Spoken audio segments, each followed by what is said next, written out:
Hello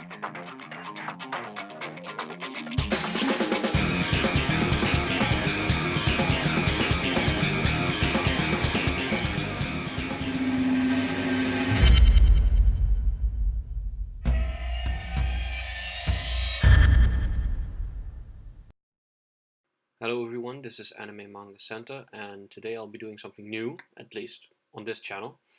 Before I start, I'll explain what this series will encompass and how it'll work, but I'll make an annotation so you can skip this part. However, I highly recommend you watch it because I am taking a slightly different approach than your average review, I think. So, what is Anime Manga Spotlight? Well, it's going to be a series where I take anime or manga and tell you a little bit about it, or what it's about, how does it look, what do I think about it, and most importantly, why I think what I think about it, which is very important to me.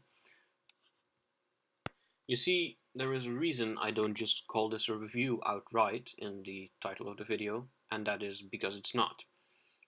First off, oftentimes people see reviews as things that tell you what an anime is, like for example, the soundtrack is good or the plot is bad. But that doesn't really mean anything, since those are subjective statements related only to the person making the review. There are actually only a few objective things you could even say about anime or manga. Now, this is not to say that I don't like people like, for example, Okada or Gigik or Anze Anime Manga, because I love those guys. And while they do call what they're doing reviewing, they don't pretend to know what anime or manga is or isn't. But oftentimes, the audience, so, I mean the comment section, does. And they take whatever the reviewer is saying as a sort of objective fact, which is why I don't like to use the term review.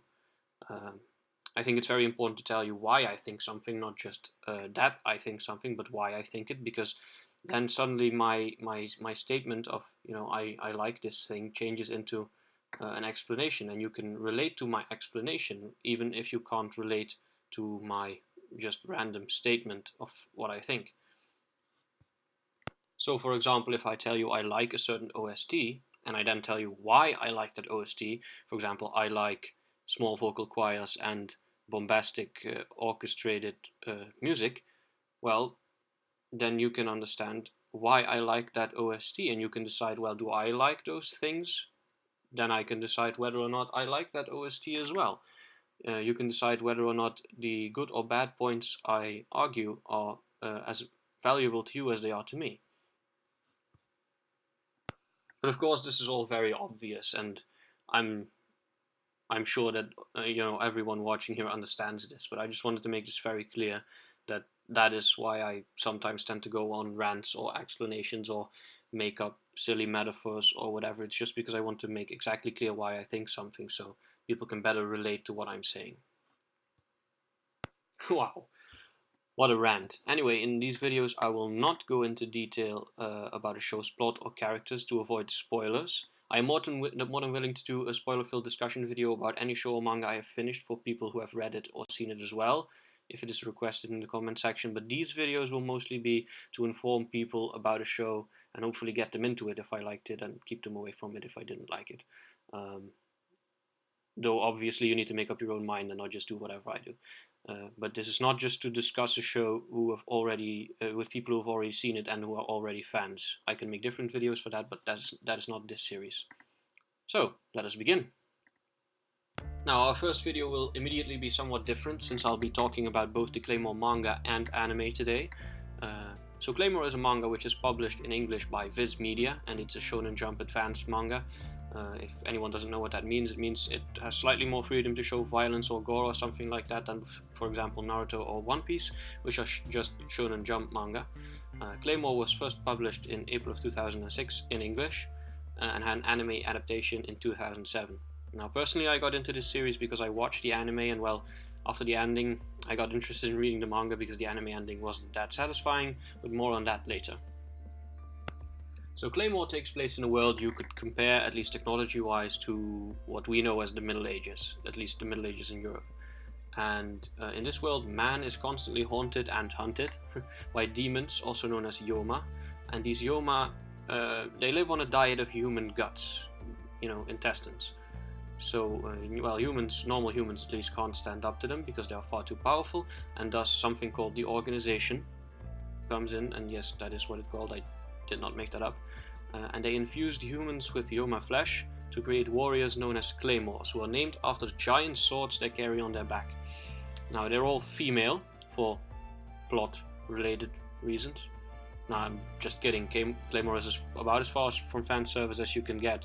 After 20 volumes, I haven't seen a single fan service shot. The series is far too serious for that. The reason really is plot related. No, stop it. Anyway, we follow a Claymore called Claire at first, but eventually the cast grows and includes a multitude of interesting characters, each with their own backstory and motivations in life, which are believable, even though the author oftentimes doesn't spend much time harping on about them, even sometimes reducing them to single lines, while still keeping the emotional value, which I think is skillful writing.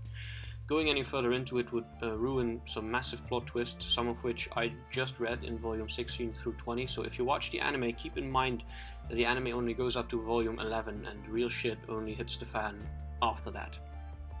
Now, the anime is not bad at all, but it spends a lot of time during its first episodes developing a relationship between Claire and a boy named Raki.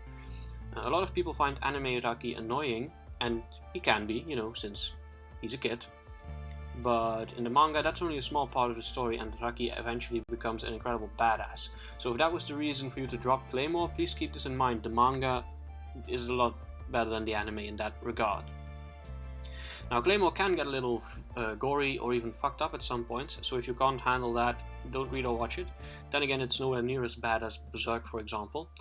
The art in the manga ranges from pretty good to pretty amazing. It's never something that makes my jaw drop in amazement like Vagabond, but it's pretty damn good at some points and never detracts from the experience in any way. And the same can be said for the animation in the show. Now, to me, Claymore is a perfect example of a manga with a genuinely original and above all else interesting story. The twists are unexpected, the story itself keeps you on your toes all the time, and the characters are made relatable even though they are essentially half demons with amazing powers. These powers, by the way, that the Claymores have are also nice, they are original, and they always come at a cost, which I think is more realistic.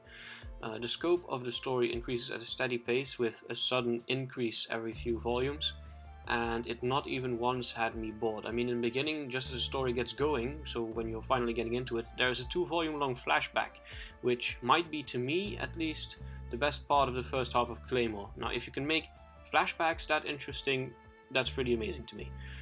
Now, if you're a fantasy fan or you just want to read a manga that keeps you on the edge of your seat, I definitely recommend Claymore. You can watch the anime as well, but keep in mind that it has an anime-only ending and that the story only gets better after the anime ends.